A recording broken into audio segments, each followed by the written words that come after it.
Alright, buckle up, lovebirds and loners alike, because we're diving into the latest episodes of A Sign of Affection, where romance blooms faster than a weed in spring.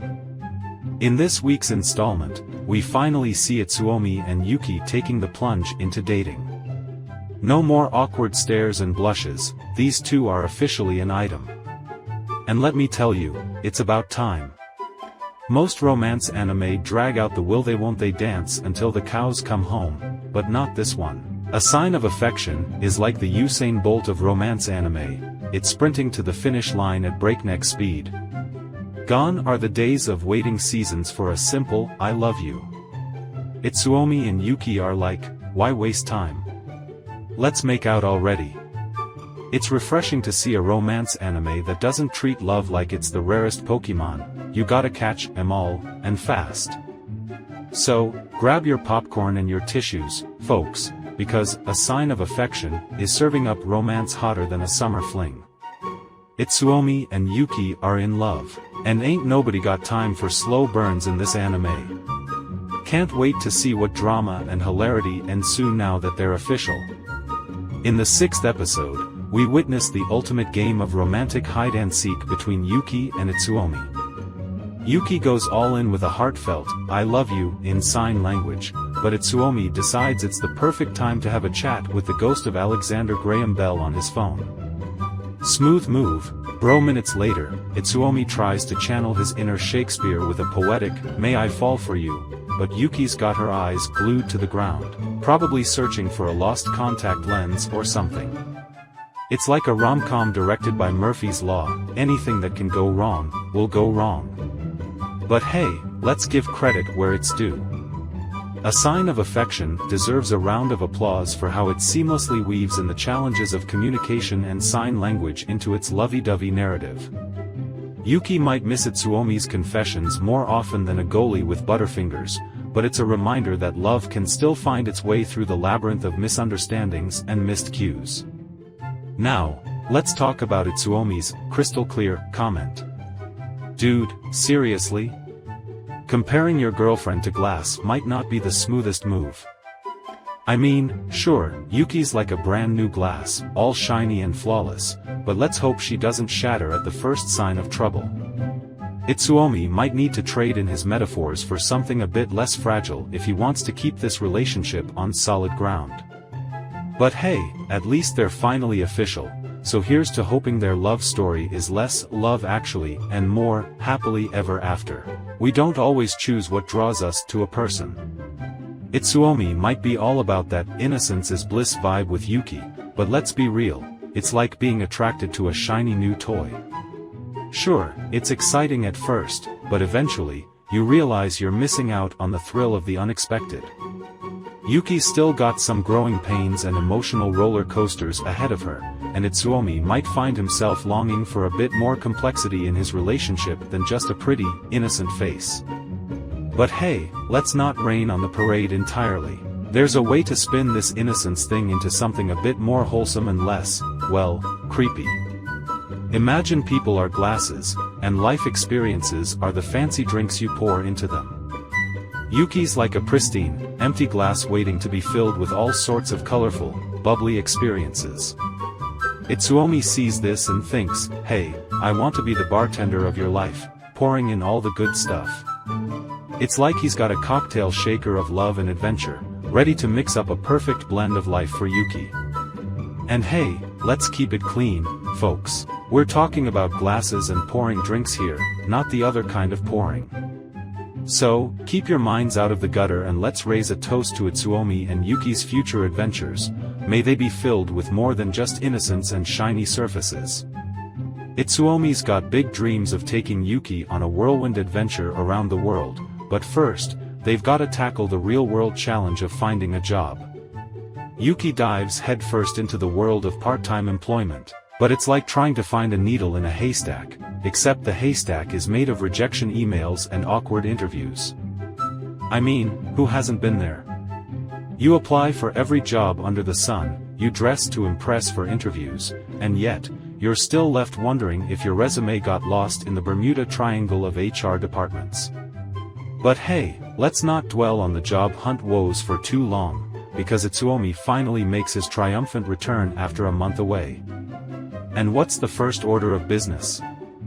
A good old-fashioned lip-reading mishap that leads to Yuki's first kiss. Talk about a plot twist. Yuki's over here thinking she's about to get a hug, but Itsuomi's like, nah, we're skipping straight to first base. And let's not forget the linguistic gymnastics involved in Japanese lip-reading. Mixing up gyu and chu is like mistaking a high five for a fist bump, awkward, but ultimately hilarious. So, here's to Yuki and Itsuomi, navigating the highs and lows of job hunting and relationship milestones with equal parts grace and humor. Cheers to love, laughter, and maybe a few more lip-reading mishaps along the way. Yuki's all in a tizzy after that unexpected smooch from Itsuomi, but let's face it, who wouldn't be? I mean, the guy's got more moves than a chess grandmaster. First, he's sending considerate texts like he's running for Mr. Nice Guy of the Year. Hey babe, if I ever make you uncomfortable, just hit me up. I'll stop whatever I'm doing, even if it's just breathing too loudly. And then he's all about that consent life, asking for permission before planting one on Yuki's lips, or at least attempting to. Classic Itsuomi, always trying to be the poster child for respectful relationships. But let's not forget about our side characters, like Osher and his delightful lack of social graces. Seriously, the guy's about as charming as a bag of expired potatoes. And don't even get me started on his jealousy issues, he's like a human-sized green-eyed monster. Sure, we learned a bit more about his dreams of becoming a sign language interpreter, but it's hard to root for the guy when he's too busy being a drama llama. And let's give a shout-out to Mio, the shining beacon of social grace in the midst of Osher's awkward storm. Bless her heart for trying to inject some decency into this circus. But hey, at least Osher's insecurities make for some entertaining drama, right? It's like watching a soap opera unfold in sign language. So grab your popcorn, folks, and let's see what kind of mischief these characters get up to next. The classic love triangle rears its awkward head once more, this time with a splash of silver-haired mystery. Itsuomi's all about that grand gesture, dragging poor Yuki along to meet his old pal Shin, who's apparently undergone a stunning transformation into a silver fox. Who knew a dye job could make such a difference? But hey, who can blame Itsuomi for wanting to show off his new squeeze to his old buddy? I mean, it's like bringing a shiny new toy to show and tell, hey Shin, look what I found. Bet you didn't see this one coming. And speaking of surprises, Shin's got a secret crush on Emma, who's been pining away for Itsuomi since the dawn of time. Talk about a love square that's more tangled than a plate of spaghetti. But let's not forget the real MVP here, Emma, the unwitting heartbreaker caught in the middle of it all. She's like the princess in a medieval love duel, except instead of knights, it's just a bunch of confused teenagers with raging hormones. As for Shin, well, let's just say he's got the emotional depth of a kiddie pool. Always liked Emma, huh? Well, pal, looks like you're about as subtle as a sledgehammer. And Itsuomi, buddy, if you think introducing Yuki as your girlfriend is gonna magically solve all your love triangle problems, you're in for a rude awakening. But hey, who needs logic and reason when you've got teenage drama, am I right? Here's to more love triangles, silver-haired mysteries, and teenage angst in the next episode. The classic love polygon, where everyone's feelings are more tangled than a plate of spaghetti at an Italian family reunion. It's like watching a soap opera where the script got lost and everyone's just winging it. But hey, at least it's entertaining, right? I mean, who doesn't love a good old-fashioned love triangle, or in this case, a love dodecahedron? And let's give a round of applause to Emma, the self-absorbed cheerleader who's always one pom-pom away from being too much. I mean, come on, Emma, dial it down a notch. We get it, you're in love with Itsuomi, but no need to shout it from the rooftops, we can hear you just fine from down here. But hey, at least she's not boring, right? Gotta give her credit for keeping things interesting, even if it's in a please stop talking kind of way. But let's not forget our main squeeze, Yuki, caught in the middle of this romantic minefield. Poor girl just wants a normal relationship, but instead, she's stuck navigating the treacherous waters of teenage love drama. Hang in there, Yuki, maybe one day you'll get a break from all this love polygon nonsense. Or, you know, maybe not. It's all part of the fun of being in a romance anime, I guess. Ah, the joys of unrequited love, where the heartache is as real as the drama is juicy. Emma's the poster child for teenage obsession, holding on to her crush like a dog with a bone. Hey, we've all been there, right? Who hasn't had a crush so intense it could power a small city?